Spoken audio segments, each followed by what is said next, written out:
पूज्य मालवीय जी को याद करना और जो विषय है सेवार्थ और शिक्षार्थ, इसी बात से पता लगता है कि बहुत लोग गंगोत्री धाम गए होंगे। माँ गंगा का अवतरण जहाँ से होता है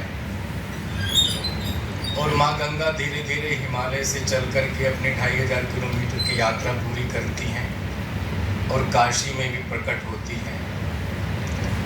उस गंगोत्री धाम में एक संत स्वामी कृष्णाश्रम जी एक गुफा में रह करके, निर्वस्त्र रह करके 365 दिन हमेशा माइनस टेम्परेचर जहाँ रहता है, पत्ते थोड़े लपेट करके, भोजन विहीन वायु ग्रहण करके लगभग 156 साल तक गंगोत्री में रहे और गुफा आज भी विद्यमान है, संरक्षित है। अब सोचिएगा, मालवीय जी जैसा महापुरुष था कि वो श्रेष्ठ महापुरुष कभी भी भारत की धरती पे, जमीन पर नहीं आए। कभी मालवीय जी के निवेदन पर, मालवीय जी के आग्रह पर एक बार धरती पर आए, वो भी काशी हिंदू विश्वविद्यालय में स्थित बाबा विश्वनाथ के मंदिर के शिलान्यास। पैदल आए थे, पैदल निर्वस्त्र आए थे, फिर पैदल वापस गुफा में। यानी मालवीय जी की शक्ति, उनकी तपश्चर्या और उनकी जिजीविषा और सेवार्थ जाइए, शिक्षार्थ आइए, ऐसे महापुरुषों के द्वारा जिस स्थान का शिलान्यास कराएं, उसी से गंभीरता को हमको जानना और समझना चाहिए। पूज्य मालवीय जी के इस संस्थान के स्थापना के लगभग 100 वर्ष पूर्व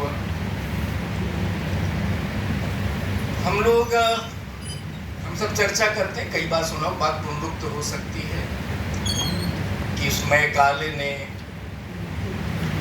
फरवरी 35 में ब्रिटिश पार्लियामेंट में एक प्रस्ताव पेश करते हैं कि मैंने भारत में 17 साल गुजारे हैं। शब्द प्रयोग करते कि गहराई और लंबाई में मैं घूमा हूँ, गांव-गांव, गली-गली घूमा हूँ, भारत को समझा है। और अगर भारत को अधिक दिन तक, अधिक समय तक गुलाम बना के रखना है तो इनको, चूंकि यहाँ के लोग गुलाम बनाना कठिन है, यहाँ के लोग अपनी जीवन मूल्यों से, अपनी सांस्कृतिक विरासत से, अपने नैतिक जीवन मूल्यों से, और यही एक भूमि विश्व में है पूरे, जिन्होंने तीर्थ के नाम पर अपने स्थानों के प्रति भक्ति भाव जगाया है। जब तक ये लोग अपनी संस्कृति से, सांस्कृतिक जीवन मूल्यों से गहराई और गंभीरता से जुड़े हैं, तब तक इस देश को गुलाम नहीं बनाया जा सकता, बहुत देर तक शासन नहीं कर सकते। इसलिए इस देश की शिक्षा पद्धति में, यानी जो इनकी समझदारी है, सांस्कृतिक विरासत के प्रति, नैतिक जीवन मूल्यों के प्रति जीवन समर्पण करने का, आत्मार्पण करने का भाव इनमें है, ये नहीं खत्म करेंगे तब तक भारत को गुलाम नहीं बना सकते, इसका शोषण नहीं कर सकते। तो 3 नाम मिलते हैं, लिटनर, मुनरो और एडम स्मिथ। तीनों से देश का सर्वे कराया गया है और उस समय कोई, मैं अपनी एक भी शब्द नहीं बोल रहा, मैं डॉक्यूमेंटेशन बाकायदे है। एक धर्मपाल जी हुए हैं और महात्मा गांधी जी ने अक्टूबर 1920 में अंग्रेजों के साथ में बैठक में आरोप लगाया था कि तुम अंग्रेजों के आने के पूर्व भारत की शिक्षा व्यवस्था अच्छी थी, अर्थव्यवस्था भी समृद्ध थी।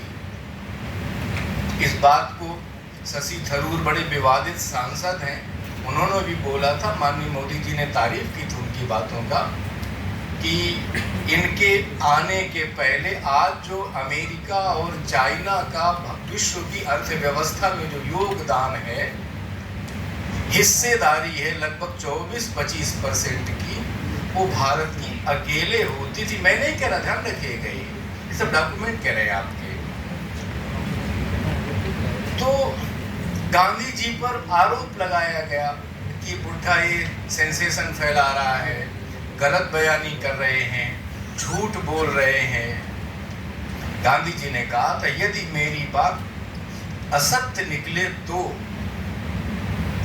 मैं आपसे क्षमा मांगूंगा और आंदोलन को भी वापस ले लूंगा।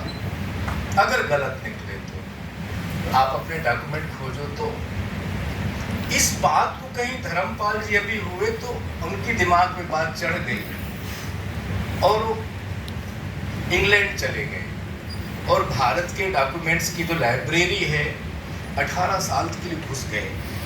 अंग्रेज लड़की से विवाह किया और ऐसा कोई फोटोकॉपी करने का कोई तो वहाँ था नहीं, तो उन्होंने 18 साल में हॉकर बन के काम किया, पत्र पत्रिकाओं का वितरण किया, एक जबरदस्त साधना की उन्होंने। एक लाइब्रेरी में घुस गए और रोज लिखते गए, ऐसे 12,000 पन्ने लिखे। 12,000 पन्नों में उनको ये लिटनर, एडम स्मिथ और मुनरो की रिपोर्ट मिल गई और भारत की शिक्षा व्यवस्था का पूरा तंत्र समझ में आ गया। लंबा विषय है, उस पर नहीं जाता। यानी उस बात को मालवीय जी जैसे श्रेष्ठ महापुरुष ने समझ लिया था कि भारत से, भारत की आत्मा से काटने का, जड़ों से तोड़ने का, निचोड़ने का काम ये अंग्रेज कर गए हैं। और जो सूत्र है ये, शिक्षार्थ आइए, सेवार्थ जाइए, सूत्र बदल गया। भ्रमार्थ आइए, शोषणार्थ जाइए। उल्टा हो गया, बिल्कुल उल्टा हो गया। हमारे गुरुकुल की परंपराएं, कुल गुरु होता था, गुरु अपने गुरुकुल के छात्र छात्राओं का खुद पालन करता था और सभी गुरु माता और कुल गुरु के प्रति सभी लोग उत्तरदायित्व बोध था उनका। और उसके आदेश के अनुसार जितने प्रकार के सेवा के उपक्रम हैं, उसकी शिक्षा, उसका अभ्यास, ऐसे 16 से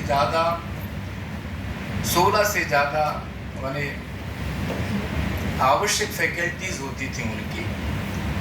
और आदरणीय अजीत जी ने एक बार कभी बताया था, एक ब्यूटीफुल ट्री किताब के बारे में जो धर्मपाल जी की है, रमणीय वृक्ष, कि तुम अंग्रेजों ने मेरे भारत का जो शिक्षा का पेड़ है, वृक्ष है, जैसे बंदर जड़ खोदते हैं लेकिन ढकते नहीं, ध्यान रखिए, खोद तो देते हैं, पेड़ सूख गया, तुमने ढका नहीं, सेवा नहीं की उसकी। अर्थात शिक्षार्थ आइए, सेवार्थ जाइए, हमारा जो अनादिकाल से सूत्र था, अभ्यास था, अनुभव था, अनुभूतियां थी। हमारा वेद हो, पुराण हो, उपनिषद हो, हमारा षड दर्शन हो, रामायण हो, महाभारत हो, श्रीमद् भागवत हो, जितने प्रकार के शास्त्र हैं, ये सभी प्रकार के शास्त्र, सभी प्रकार के अध्ययन के जो भी बिंदु हमारे थे, सभी शिक्षार्थ आइए, सेवार्थ जाइए, सूत्र के ही अनुभव, अनुभूतियों का निचोड़ हम सब के सामने था। और हमारे सामने शिक्षक, कुलगुरु, कुलपति अपने जीवन से आदर्श प्रस्तुत करते थे, खुद को दुख में रख करके, तो खुद को कष्ट में रख करके सेवार्थ जाइए, सेवार्थ शिक्षा ही गई थी। अब उलट गया सूत्र। अभी जिम्मेदारी किसने ली? अखिल भारतीय विद्यार्थी परिषद ने। सूत्र उलट दिया गया है, गलत दिशा में हम सब लोग चल दिए हैं। अब इस चैलेंज को, इस चुनौती को, एक संगठन विद्यार्थी परिषद पैदा हुआ उसने स्वीकार किया। इसलिए आज विद्यार्थी परिषद के सभी कार्यकर्ता, आयोजक और इस दिशा में सोचने वाले, समझने वाले बहुत ही गंभीर लोग हैं। उनके साथ कंधे से कंधा मिलाकर हम सबको काम करना चाहिए। एक ये निवेदन आप सबके प्रति। अब जब शिक्षा का सूत्र क्या है कि जीवन जिससे विकसित हो, जीवन में समझदारी बढ़े और जिस कारण से जीवन है उन तत्वों की पुष्टि हो। जैसे पंच तत्वों का हमारा शरीर है, क्षिति जल पावन गगन समीर। अब हमारी, चूंकि जरा सोचिएगा, 3 मिनट अगर इस हॉल में ऑक्सीजन की आपूर्ति बाधित हो जाए, ठीक 1 साल पहले लगभग अप्रैल के महीने में भी पूरी दुनिया में, क्या आपने भारत में देखा होगा, ऑक्सीजन के नाते त्राहिमाम था, कोविड के नाते। यानी 3 मिनट भी शरीर में ऑक्सीजन की आपूर्ति नहीं होती तो फिर क्या होता है, उसका परिणाम बताने की जरूरत है क्या? अगर शरीर में 3 दिन तक जलापूर्ति नहीं होती, हमको बताने की जरूरत है क्या?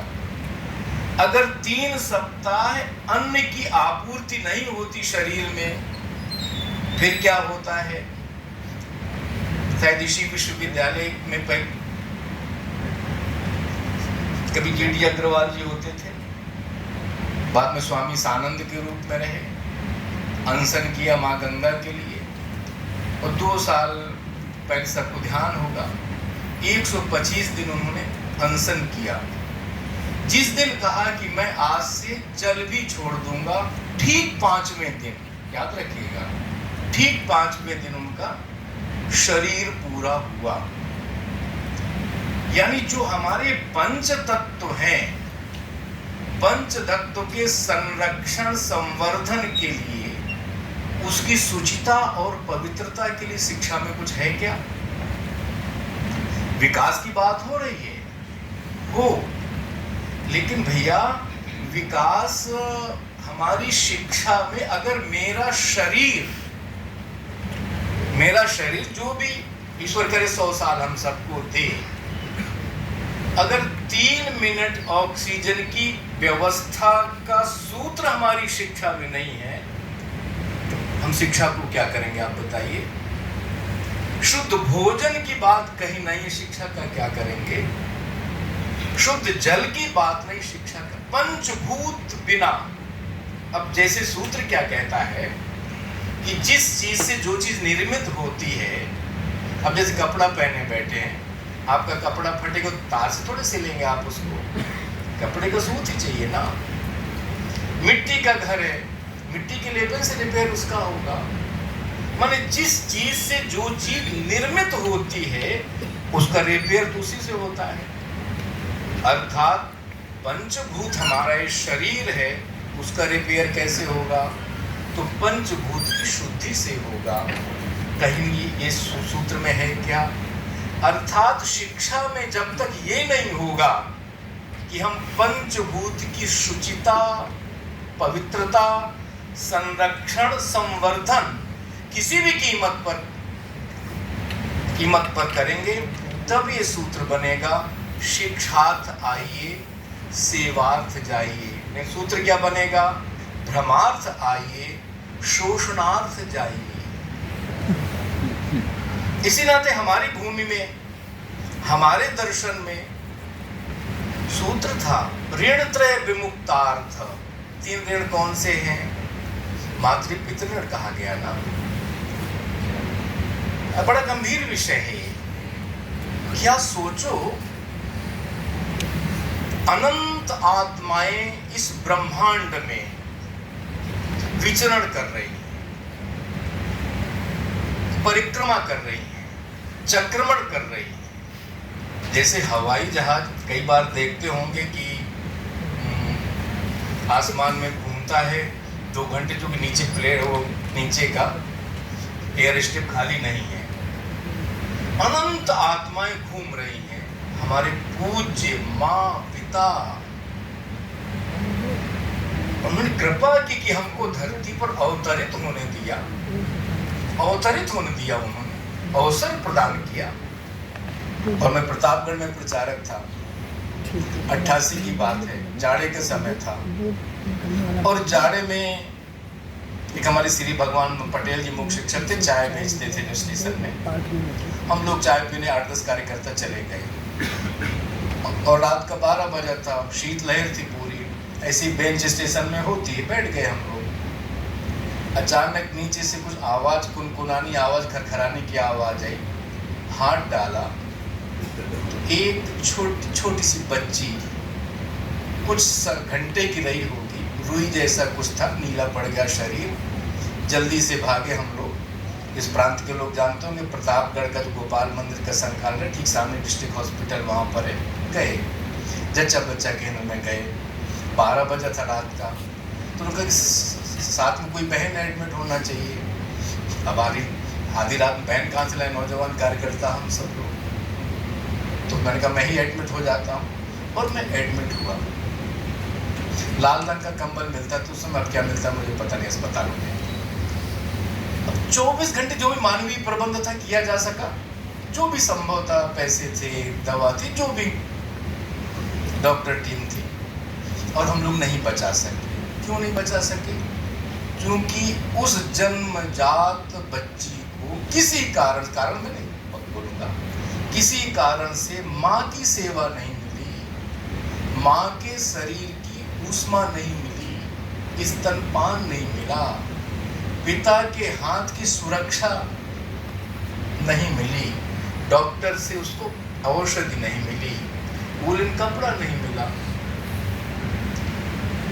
अर्थात उन पूज्य पिता माता को आप जितने प्रकार के पूजा हो सकती है करिए। वो नाराज हैं, चिड़चिड़ाते हैं, बूढ़े हैं, रोगी हैं, सब भूल जाइए। उनके कारण से आपके कारण से नहीं, ध्यान रखिए, वो उनके कारण से आप हो, इसलिए उस कारण का सम्मान क्या कहीं ये शिक्षा में है? नहीं है तो ये सोचा जाना चाहिए। अब दूसरा आता है ये ऋषि ऋण, यानी जो भी ज्ञान विज्ञान है, जो भी आप पुस्तकों का अंबार पढ़ते हो, शोध देखते हो, क्यों? जीवन लगा दिए, जीवन। एक गुफा में चले गए, हिमालय में चले गए, समुद्र किनारे चले गए, जंगल में चले गए, पहाड़ में चले गए, बैठ गए, कौन जानेगा पता नहीं, मुझे ना कभी नहीं सोचा उन्होंने। लेकिन इस मानवता का जीवन कैसे सुरक्षित रहे, संवर्धित रहे, शिक्षित रहे और विकसित हो, समग्र दृष्टि से लिख गए, अनुभव लिख गए, अनुभूति लिख गए, अपने शरीर को प्रयोगशाला बना दिया। लैब में नहीं गए कहीं ना, शरीर को प्रयोग। ये मंत्र जपने से एक आसन पर, एक अवस्था पर, एक व्यवस्था पर, इतने करोड़ जपने पर ये परिणाम आएगा प्रकृति पे, पर्यावरण पर और मानवता पर। क्या ऐसे ऋषियों के प्रति हमारा दायित्व बोध, कर्तव्य बोध नहीं है कोई? उनके साहित्य को संरक्षण करना, आगे बढ़ाना, समझना, शोध करना, ये हमारे ऊपर ऋषि ऋण है। जितने प्रकार का आप ज्ञान विज्ञान पढ़ रहे हैं, जितने प्रकार के शास्त्र किताबें जो भी यूनिवर्सिटी पढ़ रहे होंगे, और किसी ने अपना जीवन लगाया है, ऊर्जा अपनी झोंक दी है पूरी, और कभी नहीं सोचा कि इसका कभी पेटेंट होकर मुझे ये मिलेगा, लाभ नहीं मिला। ऐसे ऋषियों के प्रति हमको कृतज्ञ होना चाहिए, यानी ऋषि ऋण। उनके ऋण उद्धार के लिए हमारी शिक्षा व्यवस्था में क्या है, इसको एक बार समझना पड़ेगा गहराई से। और तीसरा है देव ऋण। अब पंचभूत पर फिर आ गया मैं। देव ऋण यानी जिसके कारण से शरीर हमारा है, पंच तत्व के कारण से, पंच तत्व के जल संरक्षण, जल संवर्धन, वायु की शुद्धता, आकाश की शुचिता, मिट्टी की सुगंध, इसके लिए शिक्षा में क्या प्रबंध है? यानी 3 ऋण हमारे ऊपर हैं, बिना इनके हम एक कदम भी, देखो उदाहरण दिया प्रतापगढ़ की बच्ची का, एक श्वास भी नहीं ले सकती जो बेटा बेटी हमारी। तो पूरे शिक्षा में शिक्षा का सूत्र ही एकमात्र है, से शिक्षार्थ आइए सेवार्थ जाइए। जितना लिया है, और अंत में भैया ये सत्य है, जो लिया है जबरदस्ती आपको देकर ही जाना पड़ेगा। क्यों? जो शरीर है, आत्मा के कारण शरीर का निर्माण हुआ है ना, तो इस शरीर को आपको पंच तत्व जो भी आपने इस प्रकृति से लिया सब आपको देकर ही वापस जाना है। एक छटाक भी 2 ग्राम भी कुछ लेके आप यहाँ से नहीं जाएंगे। इसलिए कोई हमसे छीने, जबरदस्ती छीने, क्यों ना हम उसको सहर्ष सम्मान के साथ, कृतज्ञता के साथ और अधिक पवित्रता के साथ वापस करने की तैयारी करें। और जब तैयारी करेंगे उस तैयारी को कहते हैं हम साधना। क्योंकि जैसे अखिल भारतीय विद्यार्थी परिषद की हो रही है बात, इंफ्रास्ट्रक्चर अमेरिका में भी भारत में भी है। हो सकता है 10 साल बाद आदरणीय नरेंद्र मोदी जी जैसे व्यक्तित्व के कारण से और अच्छा हो जाए, अच्छी बात है, होना चाहिए। अच्छी सड़क, 24 घंटा बिजली, बड़ी यूनिवर्सिटी अच्छी बात है। लेकिन भारत की आत्मा का पोषण, आत्मा का संरक्षण, आत्मा का संवर्धन, उसको कौन करेगा? सरकार अपनी भूमिका कर रही है, करने दीजिए, वोट दीजिए, समर्थन करिए, लेकिन उस आत्मा के पोषण का काम अखिल भारतीय विद्यार्थी परिषद जैसे संगठन ही कर सकते, कोई और नहीं कर पाएगा।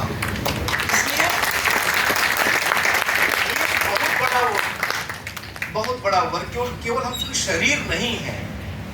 उसी प्रकार भारत केवल भारत कोई जमीन का टुकड़ा नहीं है, वो उस जमीन के टुकड़े में एक संस्कृति घूमती है। संस्कृति का जो आंतरिक प्रवाह है, जो हृदय से हृदय जोड़ता है, मन से मन जोड़ता है, विचार से विचार जोड़ता है, एक दूसरे के प्रति संवेदनशील बनाता है, कर्तव्य बोध, दायित्व बोध के प्रति हमको आग्रही बनाता है।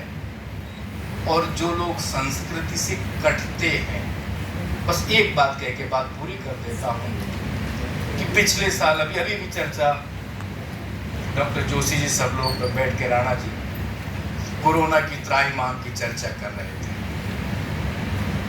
लगभग अप्रैल ही था, देश पूरा हिल रहा था, हम सब ने अपने परिजन खोए हैं, परेशानी थी।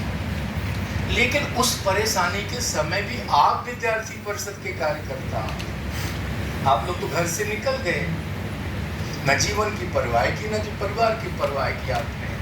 किसी के पास जल, अन्न, औषधि, ऑक्सीजन, हॉस्पिटल, जो भी क्षमता सामर्थ्य आपके रात दिन हो गई। क्यों?